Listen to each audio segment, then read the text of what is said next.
آمنوا أنفقوا مما رزقناكم من قبل أن يأتي يوم لا بيع فيه ولا خلة ولا شفاعة والكافرون هم الظالمون আল্লাহ রাব্বুল আলামিন বললেন, হে ঈমানদারেরা, আনফিকু মিম্মা রাযাকনাকুম, তোমাদেরকে আমি যে উপকরণগুলো দিয়েছি, যে রিজিক দিয়েছি, যে ব্যবস্থাপনা তোমাদেরকে দান করেছি, তা থেকে তোমরা ওই দিন আসার আগে আল্লাহর রাস্তায় ব্যয় করো। লা বাইউন ফীহি ওয়ালা খুল্লাতু ওয়ালা শাফাআ, যেদিন কোনো বেচা কেনা চলবে না, যেদিন কোনো বন্ধুত্ব আর ভালোবাসা চলবে না, যেদিন কেউ কারো জন্য ন্যূনতম সুপারিশ করার দুঃসাহস দেখাবে না, এমন একটা কঠিন মুহূর্ত আসার আগে আগে তোমাদের আল্লাহর দেওয়া রিজিক থেকে আল্লাহর রাস্তায় ব্যয় করতে থাকো। কিয়ামতের এমন একটা মুহূর্ত আসছে যেই দিন কোনো ভালোবাসা কাজ হবে না, কোনো বন্ধুত্ব কাজ করবে না, প্রীতি কাজ করবে না, বেচা কিনা চলবে না, কারো সুপারিশ কোনো গ্রহণ করা হবে না। এমন কঠিন মন যেদিন সবাই ইয়া নফসি ইয়া নফসি বলবে, এমন একটা দিন আসার আগে আগেই তোমরা আল্লাহর রাস্তায় ব্যয় করো।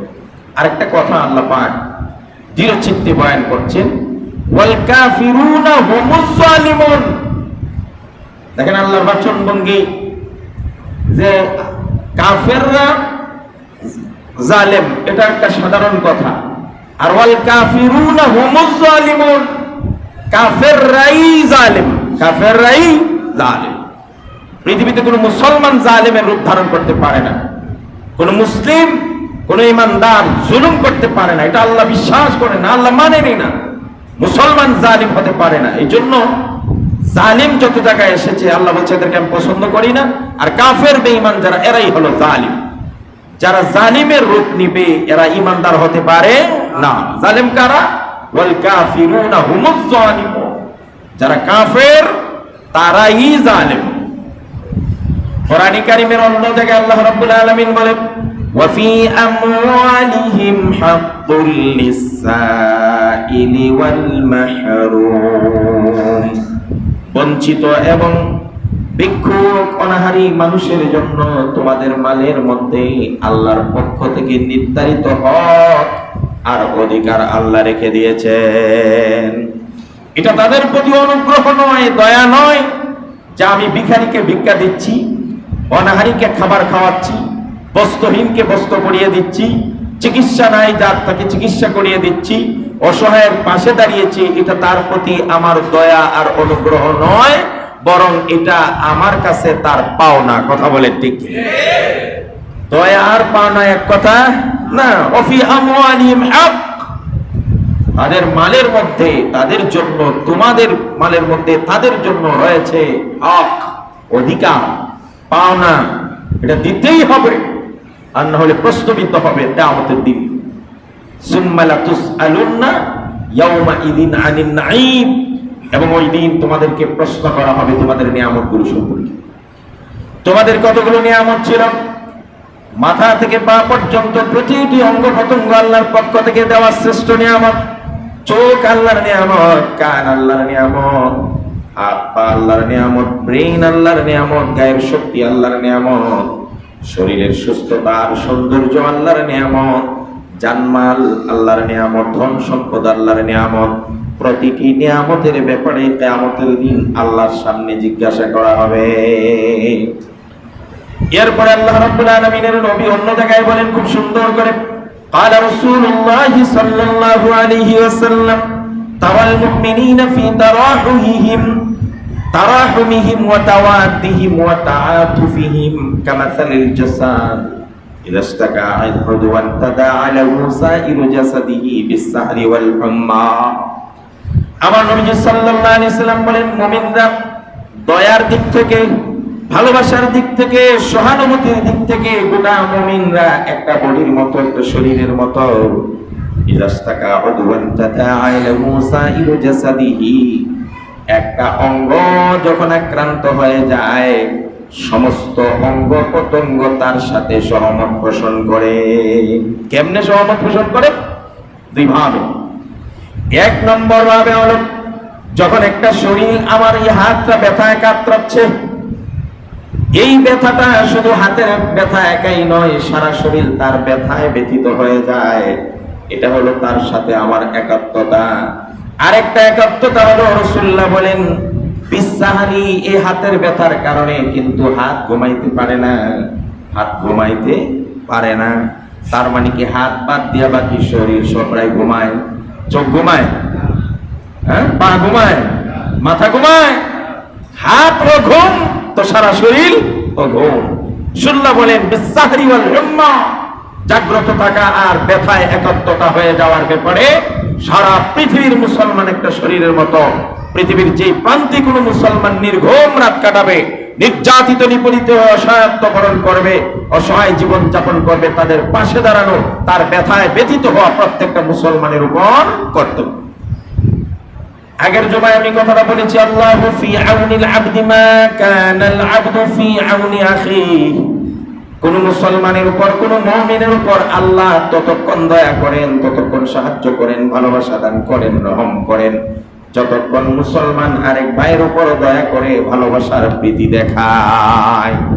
আমি যখন আমার ভাইয়ের প্রতি ভালোবাসা, মায়া, মহব্বত, দয়া দেখাবো, আমার আল্লাহ আমার উপর দয়া, মায়া, ভালোবাসা, সাহায্য দান করবেন। সুবহানাল্লাহ। সাহাবায়ে কেরাম রিদওয়ানুল্লাহি তাআলা আজমাইনের ব্যাপারে কোরআনে ইরশাদ হয়েছে, তারা নিজেদের খাবারগুলো কত সুন্দর করে ভাগাভাগি করে খেয়ে নিতেন। তারা নিজেদের দুঃখ বেদনা একে অপরের সঙ্গী হয়ে যেতেন। একজনের দুঃখ ভারাক্রান্ত হৃদয়ে থাকলে আরেকজন সুখে থাকতে পারতেন না। সাইয়্যিদুনা আবু বকর রাদিয়াল্লাহু তাআলা আনহু মক্কার মেঠো পথ দিয়ে যখন হেঁটে যায়, চিৎকার তার কানের মধ্যে ভেসে আসে, বাঁচাও, আল্লাহু আহাদ, আহাদ বলে যখন চিৎকার তার কানে ভাসে, দৌড়াইয়া সাইয়্যিদুনা আবু বকর রাদিয়াল্লাহু তাআলা আনহু ওই নিপীড়িত মানুষটার কাছে যায়, জিজ্ঞেস করে তোমার এই অবস্থা কেন? বলবেন না আমি মুসলমান হয়ে গেছি বিদায় আমার উপর এমন নির্যাতন, ফুটন্ত বালু আর জ্বলন্ত আঙ্গার উপর আমাকে চিৎ করে শুয়ে রেখে বিশাল বড় পাথর বুকে চাপা দিয়ে নাকে রশি লেগিয়ে দুষ্ট বালকেরা আমাকে টানতেছে। কখনো কখনো এমন হয়েছে জ্বলন্ত আঙ্গায় আমার শরীরের সমস্ত চর্বি বের হয়ে যায়, আর চর্বি শেষ হয়ে আগুন নিভে যায়, কিন্তু আমার নির্যাতন শেষ হয় না। হযরত আবু বকর জিজ্ঞাসা করলেন তোমার নামটা কি?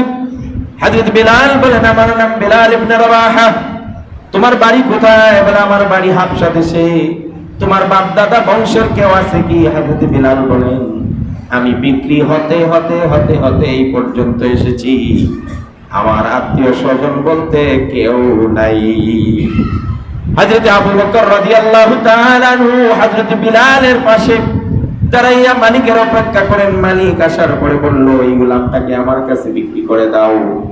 কাফের মালিক বলল তাকে বিক্রি করব না, বলে যত টাকা চাও তত টাকাই দেব। মালিক যে পরিমাণ মূল্য বিলালের ছিল ডাবলের ডাবল দাম চেয়েছে। হযরত সাইয়্যিদুনা আবু বকর রাদিয়াল্লাহু তাআলা ডাবল দাম দিয়ে হযরত বিলালকে ক্রয় করে কিনে নিয়ে আল্লাহর রাসূলের সামনে আযাদ করে পেশ করে দেন। ইয়া রাসূলুল্লাহ আপনার একজন উম্মত নিদারুণ কষ্ট করছিল, তাকে কিনে আপনার সামনে আমি আযাদ করে দিলাম। সুবহানাল্লাহ। সাহাবায়ে কেরাম নিজেদের খানা, নিজেদের বেদনা, নিজেদের দুঃখ, নিজেদের কষ্ট এইভাবে ভাগাভাগি করে নিতেন। এই জন্য আল্লাহ সুবহানাহু ওয়া তাআলা সূরা যারিয়াতে সাহাবায়ে কেরামের শান, মান, মর্যাদা বর্ণনা করে বলেন ওয়া ইউতঈমুনা আত-তাআমা আলা হুব্বিহি মিসকিনাও ওয়া ইয়াতীমাও ওয়া আসীরা। আর তারা নিজেদের খাবারগুলো বিলিয়ে দিতেন ইতিম, মিসকিন আর বন্দীদের মাঝে তারা খাওয়াইতেন। বিনিময়ে তারা কি চাইতেন? আল্লাহ বলেন ইন্নামা নুতঈমুকুম লিওয়াজহিল্লাহ লা নুরিদু মিনকুম জাযাআ ওয়ালা শুকুরা।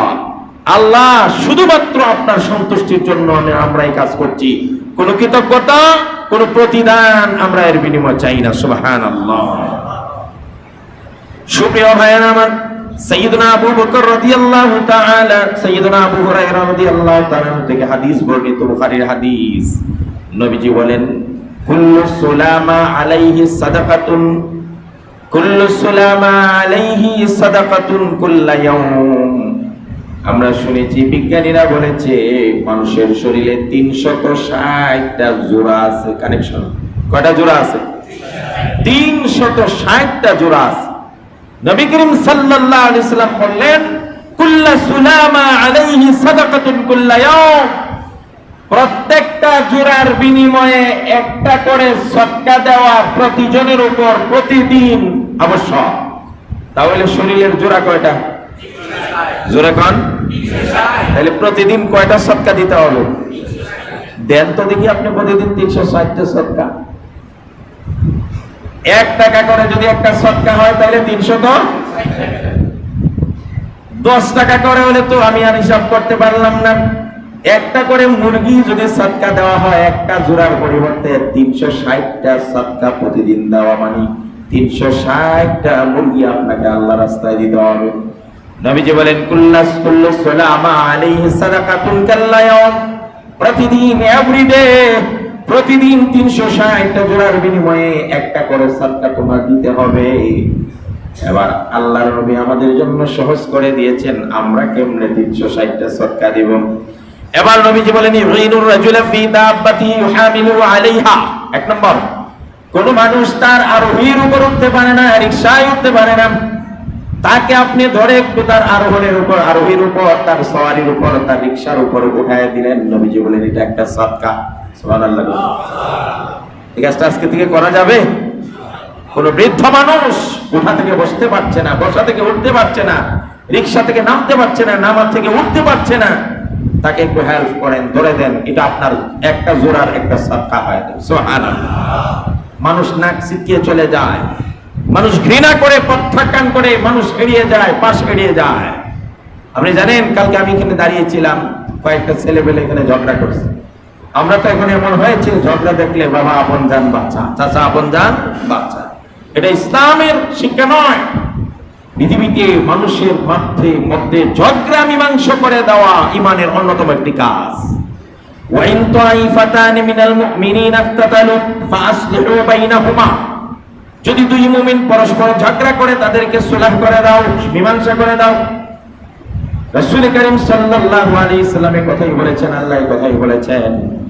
এবার এক ভাই, আমি দাঁড়াইলাম যে দেখি কি হয়। কিন্তু বছরে এক ভাই ঝগড়া মীমাংসা করে আমার দিয়ে আসলেন, আমি জিজ্ঞেস করলাম কি হলো? বলে, এইভাবে ঝগড়া হয়েছে, আমি মীমাংসা করে দিয়েছি। কেউ কথা বলে না, সবাই শুধু তামাশা দেখে। আমি বললাম, আপনি এমন একটা সওয়াবের কাজ করেছেন, একজন মুমিন আর একজন মুমিনের ঝগড়া মীমাংসা করে দেওয়া, এটা একটা সাদাকা। এই কাজগুলো করুন। আল্লাহর নবী বলেন, কাউকে আরোহীর উপর উঠিয়ে দেওয়া, এটাও একটা সাদাকা। এরপরে বিশ্বনবী সাল্লাল্লাহু আলাইহি সাল্লাম বলেন, আও ইয়ারফা আলাইহা মাতাআহু সাদাকা। অথবা একটা রিকশাওয়ালা একটা উঁচু জায়গায় এসে একা উঠাইতে পারছে না, রিকশাটা পিছন থেকে আপনি একটু ধাক্কা দিয়ে উঠায় দিলেন। আমরা বড় লোক ভাইয়েরা মনে করি, রিকশাওয়ালার রিকশায় আমি ধাক্কা দিব, এটা আমার প্রেস্টিজ পাংচার হয়ে যাবে, আমার প্রেস্টিজ কি হয়ে যাবে? পাংচার হয়ে যাবে। আরে ভাই, আপনি এখানে তাকে রিকশায় একটা ধাক্কা দিচ্ছেন, কিয়ামতের দিন আল্লাহ পাক তার রহমত দিয়ে, দয়া দিয়ে একটা ধাক্কা দিলে আপনি জান্নাতে চলে যাবেন। কোন কোন ধাক্কায় অনেক কিছু হয়ে যায়, দেখছেন না? একটা ধাক্কা আসছে, সব কেমন যেন পাশের ঘরের মতো ভেঙে পড়ে গেল। ওই যে এসপি বলেছিল যে হাত ভেঙে দিব, আর না হলে পিটাইয়া পাকিস্তান পাঠাইয়া দিব, ওই তারে তো এখন ট্রান্সলাইট যে খুঁজেও পাওয়া যায়। কথা বলেন ঠিক কিনা? এই জন্য কোন ধাক্কায় অনেক কাজ হয়। এটা ধাক্কা দেন, ধাক্কা দিতে শিখুন। রিকশাওয়ালার পিছনে একটা ধাক্কা দেন, ভ্যানওয়ালার পিছনে একটা ধাক্কা দেন, হাত লাগান। মান তাওয়াদা লিল্লাহি রাফাহুল্লাহ। যে আল্লাহর জন্য নিজেকে ছোট করে দিবে, আল্লাহ তাকে আকাশচুম্বী মর্যাদা দিয়ে দিবে। শিখুন উলামায়ে কেরামের কাছ থেকে। নিজেদের আরাম আয়েশ, নিজেদের খানকা, নিজেদের অফিস আদালত বাসা সব বাদ দিয়ে বন্যার্ত মানুষের পানি ভেঙ্গে মানুষের সামনে এইভাবে নিজেদেরকে বিলীন করে দিচ্ছেন। এতে কি তাদের ইজ্জত কমছে না বাড়ছে? কথা বলেন না কেন? আর যদি হেলিকপ্টার থেকে 2-4টা বস্তা ফেলে দিয়ে 2-4 জনকে মানুষ মেরে দিয়ে ত্রাণ দিতে চলে আসতাম, তাহলে মানুষ আরো বদয়া দিত। কথা বলে ঠিক কিনা? আয়রে ত্রাণ, কত ত্রাণ দেখলাম বাংলার জমিনে। আজ যখন ওলামায়ে কেরামে পানিতে নামতে দেখি প্রখর রোদের মধ্যে, আমি নিজে তখন গিয়েছি, নৌকা 2 ঘন্টা পথ চলেছে, 2 ঘন্টা, তাও ইঞ্জিনের নৌকা নয়, ভেবে নিয়ে গেছি। ওই প্রত্যন্ত অঞ্চলে পানি আর পানি, সেখানে উপরে প্রখর রোদ আর নিচে পানির গরম। এতটা সহজ নয়। 2-4 টাকা আমরা যারা হাতিয়া দিয়ে দেই, এটা নিরাপদ, এটা নিরাপদ। আর সেখানে গিয়ে মানুষকে ডেকে ডেকে তাদের হাতে খাবার পৌঁছিয়ে দেওয়া, এটা অনেক কষ্ট। শুধুমাত্র আল্লাহকে রাজি করার জন্য যারা এই কাজ করছেন, খোদার কসম এদের সম্মান বাড়িয়ে দিবেন কে? এই জন্য কোনো অসহায় মানুষ, কোনো রিক্সা, কোনো ভ্যান, কোনো ট্রাক, কোনো ঠেলা যদি আপনার সামনে দেখেন বিপদগ্রস্ত, আটকে গেছে, একটু হাত লাগান, হাত পচবে না। একটু হাত লাগান, হাত পচবে না, আপনার সম্মান বাড়িয়ে দেবে। এই জন্য নবীজি বলেন, কোন আরোহীর কোন মাথা মানে সামান উঠিয়ে যদি আপনি দেন, এটাও আপনার জন্য একটা সাদাকা হয়ে গেল। ওয়াল কালিমাতু তাইয়্যিবাতু সাদাকাতুন, যদি একটা ভালো কথা, সৎ কথা কাউকে বলেন, মনে রাখবেন এটাও আপনার জন্য একটা সদকা হয়ে যায়। অনেক মানুষ ঝামেলায় যাওয়া দরকার কি? অজুহাত গুলো দেখবেন, যে আপনি দেখলেন একটা লোক এখানে জুড়ে গান বাজাচ্ছে, মাইক দিয়ে একেবারে, তো এখানে বলবো কেন, এটা তো ঝামেলা। কোন মানুষ চক্ষু লজ্জায় তারে বলবো না, বাদ দেব, কি না কি বলে, কি না কি মনে করে, বলবো না। আরে ভাই, সবাই যদি ওইভাবে না বলতে বলতে অভ্যস্ত হয়ে যায়, তাহলে একটা সময় হবে আরো প্রচন্ড অত্যাচার হলেও কেউ মুখ খোলার দুঃসাহস পাবে না। কথা বলে ঠিক কি? বলতে হবে। এটা উত্তম কথা বলা, এটা রাসূলুল্লাহর আদেশ, এটা আল্লাহর আদেশ। ওয়ামান আহসানু কাওলাম মিম্মান দাআ ইলাল্লাহ, তার চেয়ে উত্তম কথা আর কার কথা হতে পারে, যে মানুষকে আল্লাহর দিকে আহ্বান করে, যে মানুষকে সৎ পথে ডাকে। সূরা আসর পড়বেন, সূরা আসরের অর্থ পড়বেন, সূরা আসরের তাফসীর পড়বেন। আল্লাহ পাক বলছেন সব মানুষ ক্ষতিগ্রস্ত। আপনারা যারা নবাব সেজে আছেন, গা বাঁচায় চলেন, অন্যায় দেখলে কথা বলেন না, নিশ্চিত আপনি ক্ষতিগ্রস্ত। কথা বলেন ঠিক কিনা? আপনি আমাকে ভাবছেন ক্ষতিগ্রস্ত, না আমি ক্ষতিগ্রস্ত নই। আমি লজ্জিত হয়েছি, অপমানিত হয়েছি, আপনি অপমানিত হয়েছেন। একজন কথা বলে অপমানিত হয়েছে, সে লজ্জিত নয়। যারা নিজেদের জীবনকে নিরাপদ রাখার জন্য, ঝামেলা মুক্ত রাখার জন্য কিছু বলেন, এরা ক্ষতিগ্রস্ত। ওয়াল আসর, যুগের কসম, সময়ের কসম, ইন্নাল ইনসানা লাফি খুসর, সব মানুষ ক্ষতিগ্রস্ত, ইল্লাল্লাযীনা আমানু। 4 ক্যাটাগরির মানুষ ক্ষতিগ্রস্ত নয়, যারা ঈমান এনেছে, ওয়া আমিলুস সালিহাত, সৎ কাজ করেছে, ওয়া তাওয়াসাউ বিল হক ওয়া তাওয়াসাউ বিস সাবর, পরস্পর একে অপরকে ন্যায়ের পথে চলার আহ্বান জানিয়েছে এবং ধৈর্যের সবক দিয়েছে, এরা ক্ষতিগ্রস্ত হতে পারে না। এজন্য বলতে হবে ওয়াল কালিমাতু তাইয়্যিবা, উত্তম কথা বলা, সামনে অন্যায় দেখলে মুখ দিয়ে বারণ করা, বুঝানো, যেভাবে পড়া যায় তাকে বুঝানো, এটা কালিমাতু তাইয়্যিবা। গান বাজনা দেখলে আপনি বলেন, এত লাউডলি গান বাজানোর দরকার কি?